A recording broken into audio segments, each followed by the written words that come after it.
Hello YouTube, today I'm gonna talk about fertility and infertility.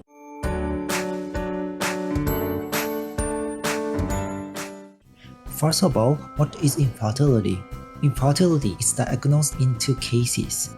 First, if a couple of reproductive age roughly 15 to 49 for a woman and up to 60 or beyond for a man has been trying to achieve pregnancy after a complete year of having regular and unprotected sex, they are diagnosed as infertile. If the woman is over 35, the couple can be diagnosed as infertile after 6 months of trying.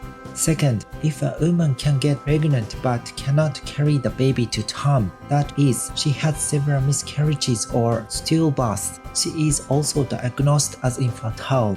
However, the reasons for not being able to get pregnant at all and the reasons for not being able to go to term are often different. So, how many people are infertile? Research suggests that about 9% of men and 11% of women of reproductive age have had fertility problems. In about 1/3 of infertile couples, the woman has the difficulties. In another third, it is the men, and in the last third, either both partners have difficulties or doctors cannot work out what is going wrong. These figures means that about 12 to 15% of couples don't conceive after 1 year of trying, and about 10% of couples don't conceive even after 2 years of trying. Okay, then, what causes infertility? There are multiple causes and you need to talk to your doctor and give them all the information they ask for to get a diagnosis and the right treatment. First, age can be an important factor. We know, for example, that if couples are under 30 and in good health, between 40 and 60% will achieve pregnancy within just 3 months. However, the older you get for both men and women, the less fertile you are. Women in their 30s are only half as fertile as they were in their early 20s, and after they reach the age of 35, their fertility levels go down sharply. Men are also less fertile as they get older, but the decline is more gradual in men than in women. In women, fertility is most commonly due to not ovulating regularly or not ovulating at all. In men, the most common cause is a problem in the testes. However, there are many other causes. For example, a woman's fallopian tubes might be scarred or blocked, maybe due to having had a sexually transmitted infection or STI or endometriosis in the past, or she may have problems in her thyroid or pituitary gland. For men, another possible cause is blockage of the tubes that carry sperm from the testes. Fertility is also affected by lifestyle factors. For example, women who are underweight or overweight or who exercise too much may have fertility problems. Drinking alcohol, even in moderate amounts, can also have an effect on fertility in both sexes. Men who smoke cigarettes or marijuana can have reduced sperm count and motility. But many couples are diagnosed with idiopathic infertility, which means that doctors cannot work out exactly why they are infertile. Okay, question. If you think you or your partner is infertile, who should you see? Go to your doctor to get a referral to an obstetrician gynecologist for yourself or a urologist for your partner, who will probably send you to see an infertility specialist. The specialist will carry out a variety of exams and tests as part of an infertility evaluation. Sometimes they cannot find a cause, but even if this is the case, your fertility can be successfully treated. Okay, next question. When should you consider having an infertility evaluation? This depends on your age and circumstances. If you are under 35, ask for an evaluation if you have been having regular unprotected sex for 1 whole year without getting pregnant. If you're over 35, ask for an assessment after 6 months of regular unprotected sex without getting pregnant. You should also ask for an evaluation if you have an irregular menstrual cycle or you already know that you or your partner have a fertility problem. Okay, next question. What will happen when you go to see the fertility specialist? At your first visit, a specialist will ask you and your partner for a full medical history. In particular, she will want to know about your menstrual cycle and whether you have ever experienced any abnormal bleeding, vaginal discharge, or pelvic pain. But she will also ask questions about other areas of your health to make sure you don't have a condition like thyroid disease which affects fertility. You will also have to tell her if you and your partner are taking any medications or other remedies like supplements.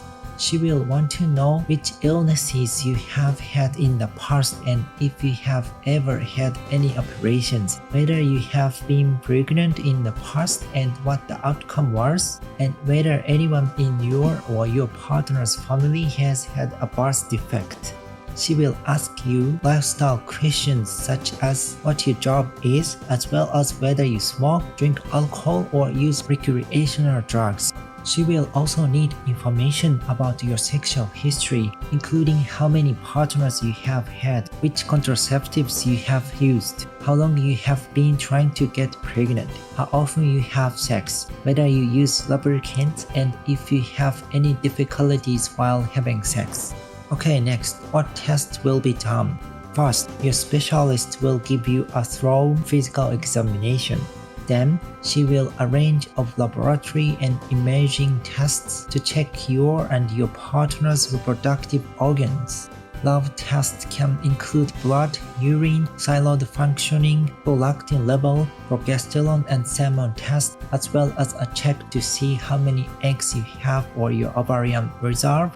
Ultrasound, X-ray, or other imaging procedures may also be done so the doctors can have a good look at your womb, ovaries, and fallopian tubes. Not all women have all these procedures. It depends what the results of the lab tests are. Your partner will probably need to give a sperm sample so doctors can see how much he produces, how it moves, and what shape it is. He will probably also have blood tests to show whether he has the right hormonal balance to produce the right sort of sperm and be able to have sex. Sometimes, doctors also do an ultrasound exam of the scrotum if they think there may be problems in the testes. The specialist may also ask you to track your basal body temperature or BBT at home. This is because the BBT goes up around ovulation and stays up until you start your next period. If you track your temperature each day, you will be able to see when the best time to have sex is, as you will see a sudden jump and know you are about to ovulate. You may also be told to check your cervical mucus.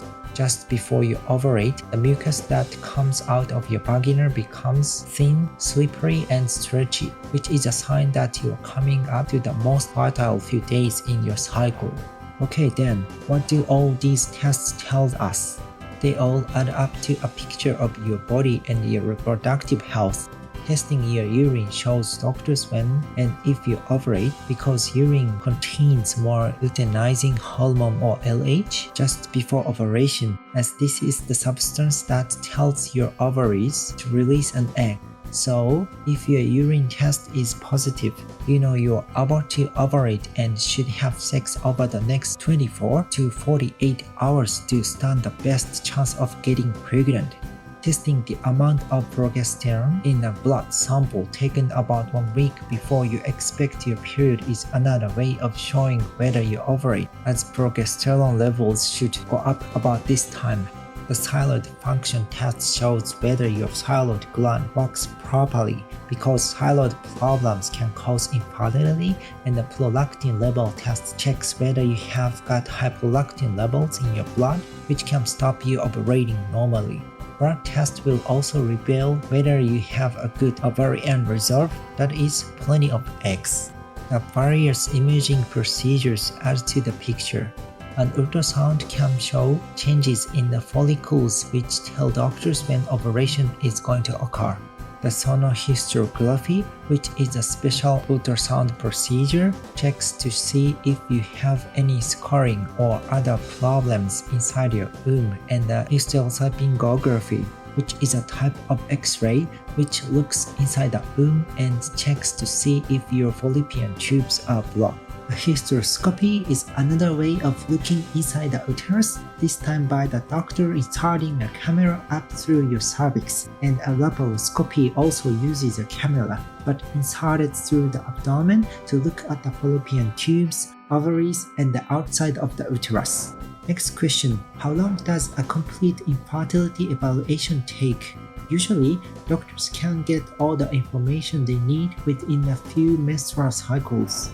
Okay, next question. If you or your partner is infertile, can you get treatment?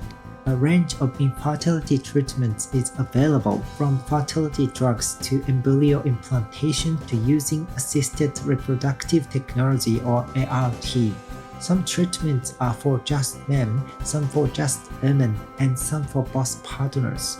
The majority of couples seeking treatment, 85 to 90%, are treated through medication or surgery, but some choose to use donated eggs or sperm or to employ a surrogate. Okay, thank you for watching. See you soon.